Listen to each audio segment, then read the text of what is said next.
Steve Stine from guitarzoom.com here. Thank you so much for joining me.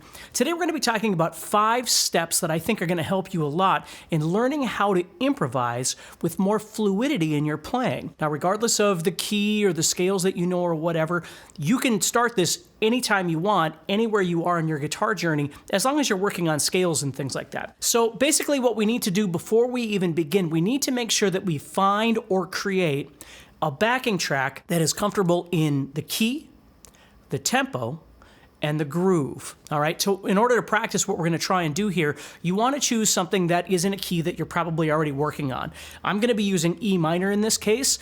Maybe E minor is good for you. Maybe A minor is good. The point is don't choose something that's uncomfortable for you and then try and build this. Start with something that's already good for you. Tempo is very important because a lot of the things we're going to be talking about today are going to be based technically on your ability of being able to move around the fretboard and create things. If the tempo is way too fast, you're setting yourself up for failure already, so maybe choose something that's a little bit slower.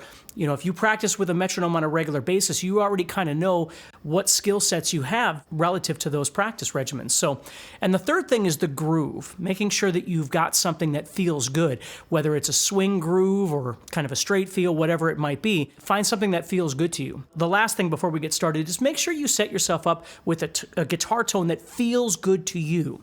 Now I'm going to be playing with some delay and reverb on here.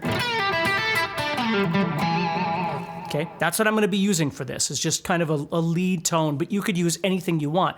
Point is if you really want to get comfortable with this, make a good sounding guitar tone for you that feels good to you and is kind of motivational for you. If you're playing, with a guitar tone that isn't really working, it's going to be frustrating to begin with, all right? I find that very important. So let's get to the 5 things. The first thing I'm going to call travel capacity. Now the backing track, again, that I'm going to be using is going to be in E minor. Travel capacity is your ability to be able to move around inside a particular position, across the fretboard, whatever it is that your capability is or you want it to be, all right? Learning how to travel around. So that might mean moving up and down, right? Again, I'm in E minor pentatonic or diatonic. So my ability to move up and down a particular position, or maybe I'm moving side to side, more horizontally. Whatever it might be. Another thing to be aware of is when you jump over things. You might jump over strings, which we call string skipping. But you might also jump over notes moving horizontally.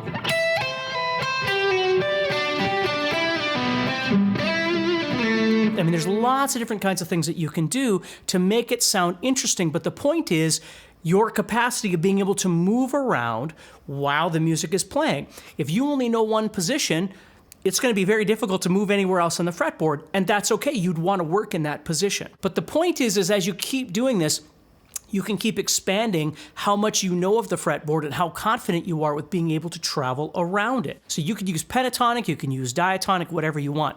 The last thing I'll say is just a term that I use. It's called closed versus open playing. And when you try and play things that are maybe a bit more traditional in the blues sense or a classic rock kind of sense, you tend to play a bit closed in a position.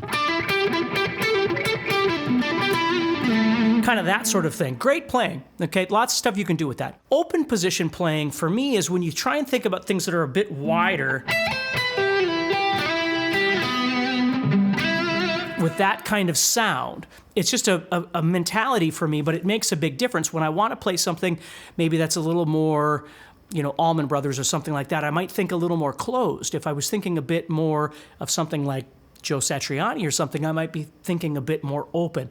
Just something to think about a little bit when you're practicing this. So let's go through travel capacity. So here's what I'm going to do. I'm going to play this track for you. It's just E minor, C, and D is all I'm using in this, okay?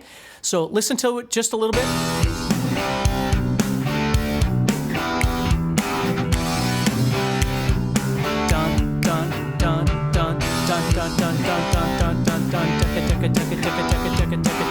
So the first thing I'm going to do is I'm going to think about where the quarter note is going to be.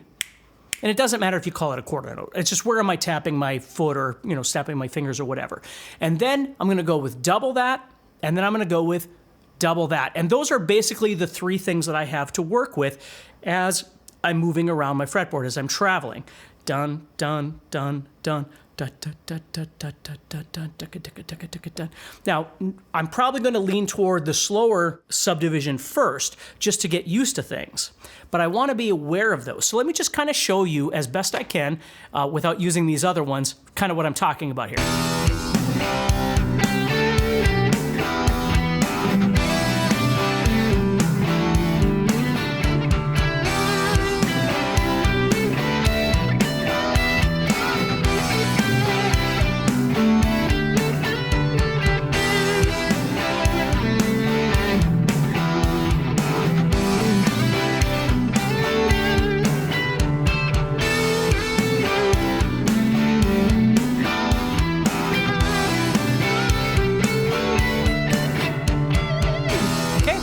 Idea.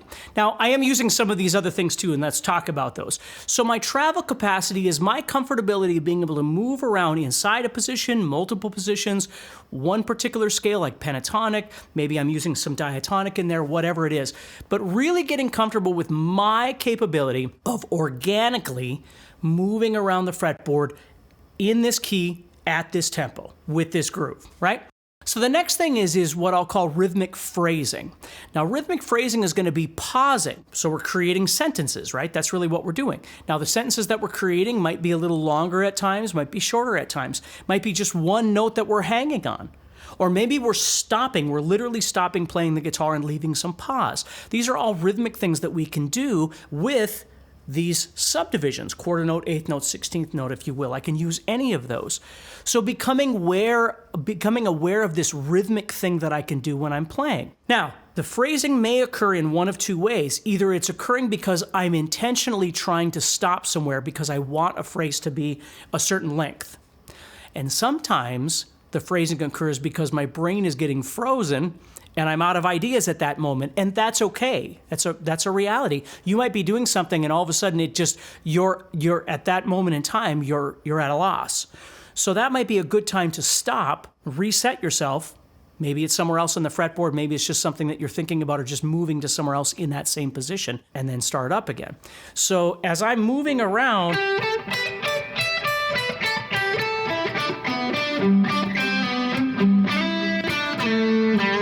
See, now all of a sudden you'll notice I'm going to start using some phrasing. Now, I don't have to stop necessarily. I don't have to go, I can and I should. Sometimes it's just pausing on a note and allowing that note to ring out and learning how to do that in different places so everything doesn't sound like.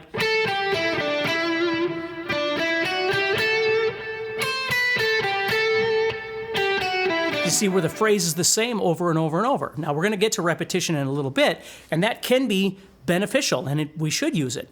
But at this point, what we're really trying to do is just learn how to almost scat sing with our traveling around the fretboard. Let me start this track again, okay?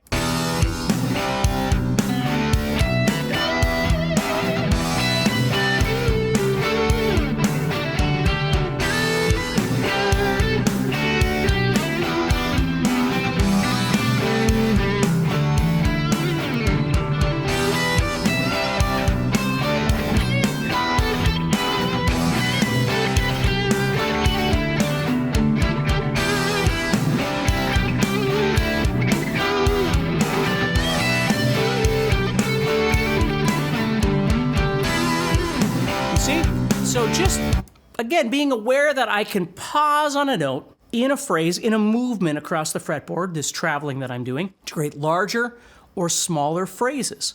I can stop playing. I can simply pause and hold on a note. There's lots of different kinds of things that I can do. Doing that on a bend is a great thing to do. For instance, you might play.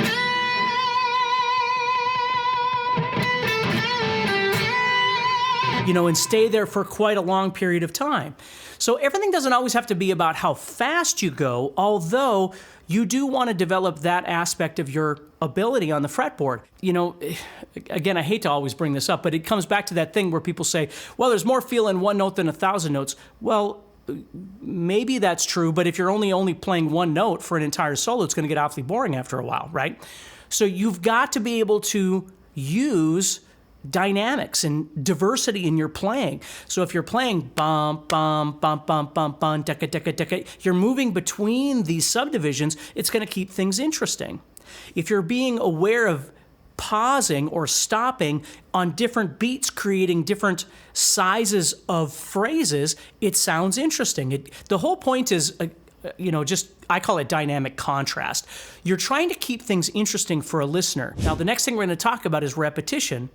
And repetition for me is really important because that's where we'll do something, whether it's intentional or it's just accidental or what we can call organic. We can start doing something over and over and over, and it creates this energy within itself. And the audience or the listener will hear that and go, oh, okay, I'm aware of what's happening and I can hear it because obviously it's happening over and over and over. Versus just one long, run-on concept, we can use repetition. So sometimes we use a particular, maybe a lick that we've learned, and we want to add that in. Maybe we're just moving around and we create some element of repetition that we like and we want to continue doing it. So what I'm going to do is start again, just kind of jamming here and show you what I mean. So I'm going to use a little repetition in more of an organic way and then more of a lick-based way.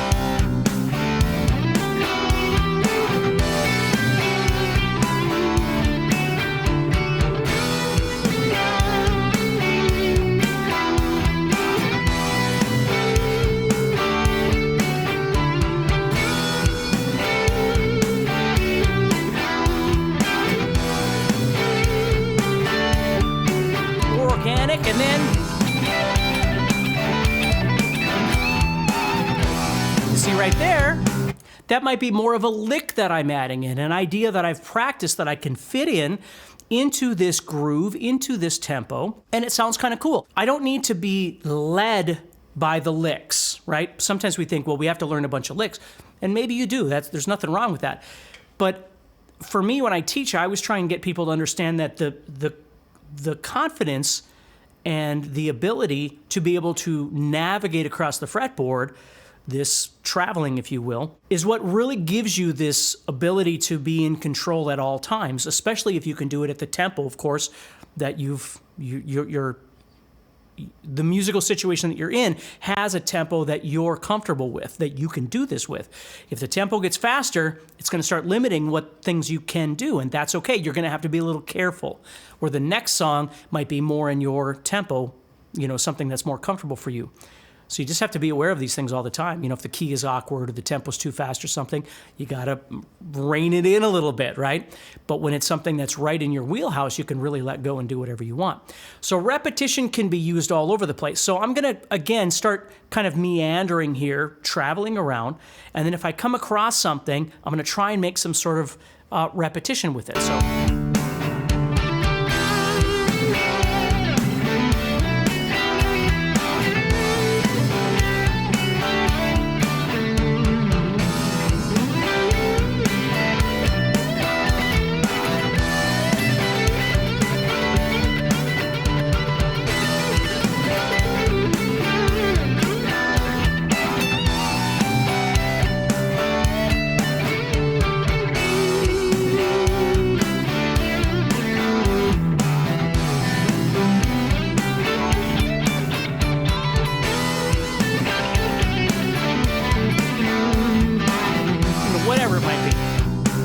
So now we get to the next one, which is sequences.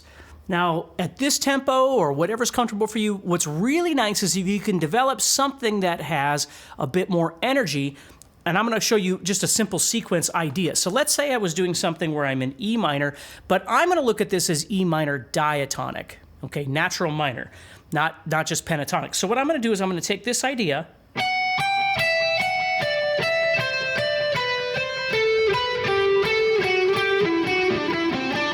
so I'm just playing the scale, but I'm just going one back and then going up from there, and then going back, and then back, and I'm going forward each time. Now, when I do this, I could stay in this position, or at any time I could shift out and start traveling. So I might do something where I go...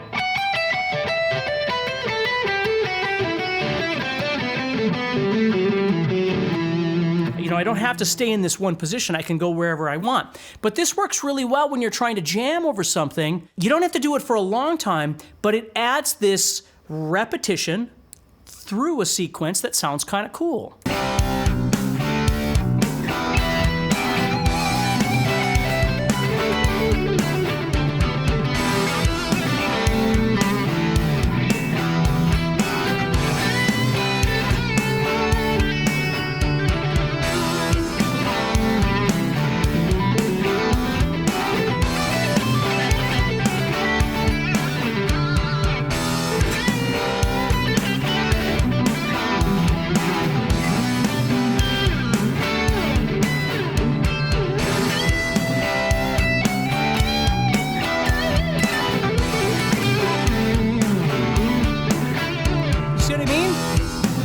So sequences are really nice for just adding some extra flair to what you're doing. They take practice, and you got to work on, a particular pattern that you like or whatever. And then the last thing I'll say is just this whole thing is at some point learning how to give all of this a purpose, which is melodic connection. Now, primarily, I'm in the key of E minor here, so E would be a great note for me to try and target. And I can learn to target the other notes in each chord.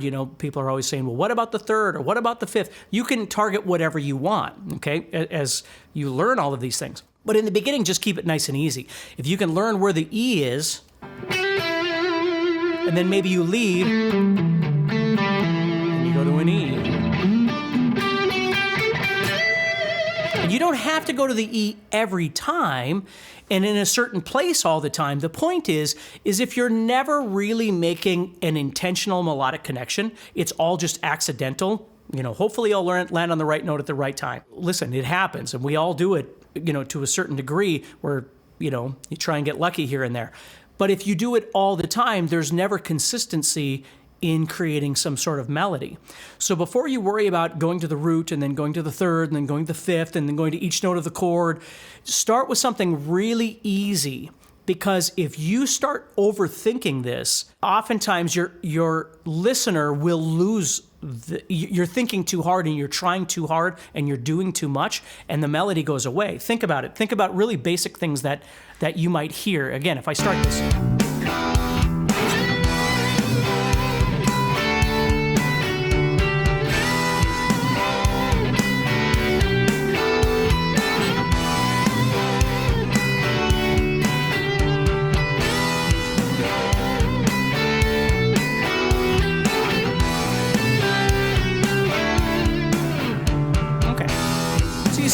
Make something up that's just really basic, but it has a theme and it has a melody that you can identify with, versus just going to notes all over the place going, well, that was a fifth and that was a third, but that was a third to that chord. You might be able to make that work, but you need to be aware of creating maybe a theme when you're doing this. And an easy place to start is just start with the theme of just going to, for instance, in the note E. Again, you don't have to do it every time. You don't have to go to it every measure, right? But just become aware of directing your motion towards something. And in this case, it would be that note E. Right, so hopefully this helps you a little bit. Do me a favor. Let me know in the comments if there's something else you'd like me to talk about. I'd be more than happy to create some content based on what you're interested in. And also do me a favor, if you're looking for any kind of instruction, we now at GuitarZoom have the GuitarZoom Academy, which you can actually sign up for one-on-one coaching, real, live, in-person coaching for guitar. So if you've ever been stuck and you need some help, please make sure that you let us know over at guitarzoom.com. So take care, stay positive, and I'll talk to you soon.